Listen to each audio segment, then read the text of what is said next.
about science stuff and your love life. Ayan!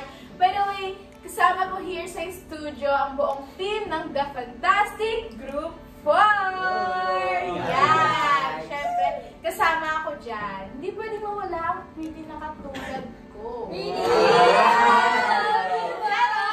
So, yun. Pakilala mo kayong lahat, everyone. Pero, unahin muna natin magpakilala ang leader ng The Fantastic Group 4. Nakatabi ko dito ngayon.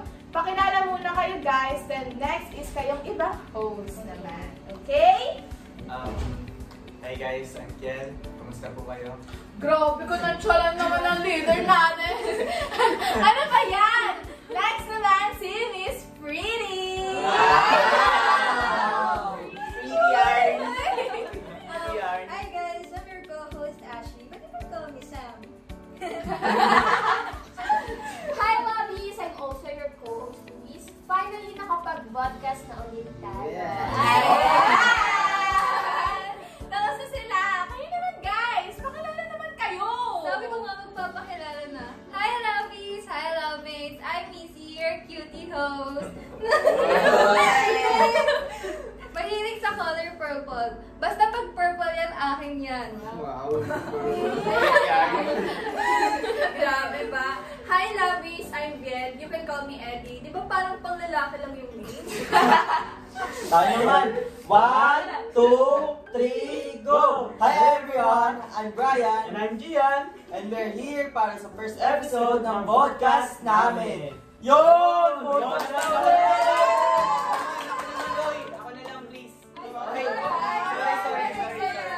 Sorry guys. So, yun na nga. Hi everyone, I'm Glamour Jude. And I'm here to join this group of people to do our first ever podcast. Yeah! You heard it right! Our first ever podcast. Tama ka na kuya, ako naman. Grabe ka English natin dito ah. So, yun na nga. Ako naman. At ako na lang talaga. Wala nang iba. Wow! Hello everyone. Hello Labis. I'm Frank, but you can call me Frank Ocean. Wow! If want nyo lang naman, di ko naman kayo pinpilit eh. Sure. So, yun lang. So, yun, we're here, the Fantastic Group 4, to encourage you to watch our very first podcast titled Love Me, Love You, Lobster. So, if you're a student, teacher, or just a random person who's willing to learn something new about virtual simulation app, this podcast is just right for you. At ayun na nga. Tapos na silang magpakilala lahat. Ayan. So, what is our first agenda for our first episode? Ano Ano ang pag-uusapan at tatalakayin natin ngayon, guys? So, today, pag-uusapan natin ang mga laboratory experiences nyo and why you need Lobster, a super cool virtual laboratory app where students can conduct experiments virtually. Na para bang nasa actual laboratory ka? Na para bang? Okay, sa Lobster, makakapag-experiment ka ng ligtas ang mga teachers and students. At the same time, effective pa rin siya, just like in a real laboratory. Yeah. Like, come on guys! Scientific experiment without the risk of kaboom? Saan ka pa, di ba? Exactly, sis. Anyways, we are here to discover how Lobster, a virtual laboratory simulation app, helps students and teachers learn science in a new, exciting, and safe way. And here's a fun fact lang guys. Alam nyo ba na yung Lobster Lab is aligned siya sa Sustainable Development Goal 4, which is quality education. Di ba parang topic lang sa research? Wow! Pwede naman pang research topic yan. Pero guys, let's get real muna, okay? Okay! Alam naman natin na hindi lahat ng schools ay may complete laboratory resources. Like, bro, minsan nga for dissection, tayo pa naghahanap at nagpo-provide ng palaka at mga equipments. Kapag walang mahanap na equipments, ay madala pa tayo at magbibili pa. Eh, ang hirap-hirap kaya manghuli ng palaka. At mahal pa kung bumili ka. Tapos, ang mahal din ng mga equipments and tools like lab gown and dissection kit. Right? Like, hello! We're supposed to learn comfortably. Paano natin magagawa yun kung pagod na tayo manghuli ng palaka at maghanap ng gamit bago pa tayo mag-dissect? Ay mo talaga. Yes, true, pero that's the sad reality. Kasi many schools lack proper labs and laboratory equipment. At kung meron man, laging may suspension dahil sa cancellation, dahil sa bagyo. Kaya minsan, we only dream about doing experiments instead of actually doing them. Yeah, totoo. Like, for example, ito, magbabasa tayo ng mga anonymous messages from our labbies and labbies. Here's an anonymous message from a labby. Lalo na rito sa Inida. Imagine mo, gorang-gora ka na for chem experiment. Naka-lab gown ka na, ready ka na lahat, tapos pagbukas mo ng GC, pak! Suspended na naman ang paso! Talaga, idol. Talaga ka. We understand. It's frustrating. Kasi pagdating sa experiments, syempre kailangan mo ng time para mag-prepare, di ba? Kapag pabago-bago yung schedule, nawawalan ng chance yung mga students na matuto through hands-on learning. Exactly. Lalo na kung naghahabol ng school deadlines, hindi natutuloy experiments dahil sa sobrang dami ng dapat tapusin. Instead of mag-experiment sila at matuto, ang nangyayari is nauuwi lang sa answering na activity sheet ang mga students. True. Kaya ang nangyayari sa dadagdagan pa ng ilang activities yung gagawin nila imbes na isang lab experiment na lang ang kailangan nilang gawin. And because of that, nagsasabay-sabay lahat ng mga gawain nila. That's why we have Labster, a virtual laboratory simulation app that will help students and teachers alike to conduct laboratory experiment using technology. This app is a 3D virtual simulation, so para kang nasa real laboratory lang kapag ginagamit ito. So, hindi na problemahin ng mga teachers kung paano magkakonduct ng experiments para sa mga students kapag may mga suspension of classes. Yes.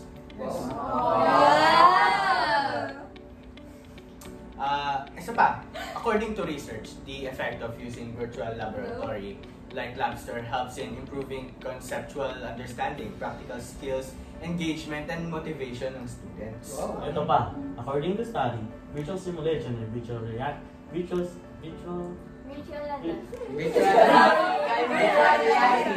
Ito pa, ulitin ko. Ito pa, according to virtual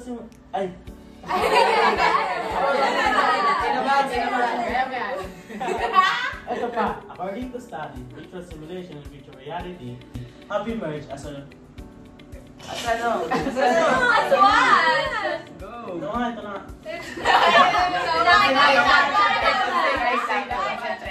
Hindi, napupuli ka sa akin. Kaya pala. Kalma ka lang magpubilisan. Ito pa, according to study, virtual simulation and virtual reality have emerged as effective responses to challenges and of traditional laboratory experiment, offering immersive, interactive learning experience that bridge gaps in resources, safety and accessibility. Yo! Ito, last na. Schedule 2020. The utilizing the Labster Virtual Laboratory app increases the performance of students in physics experiment. Di ba ang galing?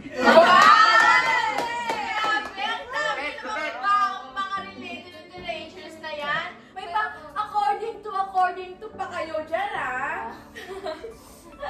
Parang mga good student ang atake, no?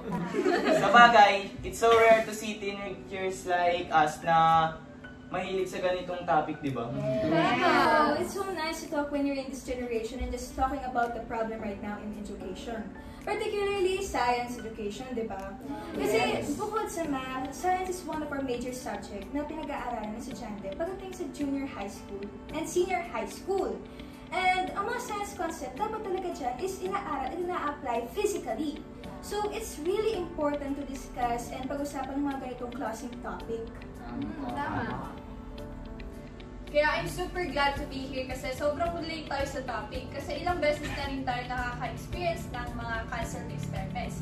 As in, ready na lahat tapos biglang tayo suspended. Kaya I'm really excited to share how innovations like this can help students like us to keep learning despite those challenges. Yes! naman! Wow!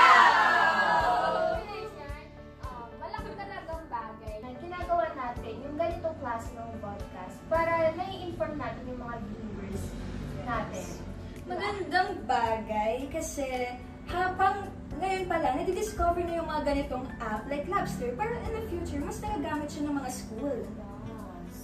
Yes, actually, kasi ginagamit namin siya ng pinsan ko sa school nila last time. And tumulong ako sa paggawa ng experiment nila doon. Akala namin parang game lang siya. So, pero super helpful pala nun. And may step-by-step siyang guide. Tapos, may explanation na din kung bakit ganoon. Tapos, it really made us learning easier kahit nasa bahay lang kami. So basically, no frog chasing, no chemical spills, no lab cancelled moments. Yes, exactly. Wow! Ganun pala. Well, yes, nakakatuwa kasi it shows how innovation can make learning more inclusive and exciting. Tama. It is so amazing! Talaga ka! Ano ba yan? Magpasabi din tayo ng anonymous message from our dear Labbies. Sabi. Hi po! Want ko lang po i-share yung naging experience ko about sa experiment sa school namin. So, sa school namin, every time na super excited ako, may biglang class suspended alert. Ba't ko rin naman ang suspensions, pero bakit sakto pa sa experiment schedule namin? Gusto rin namin mag-experiment.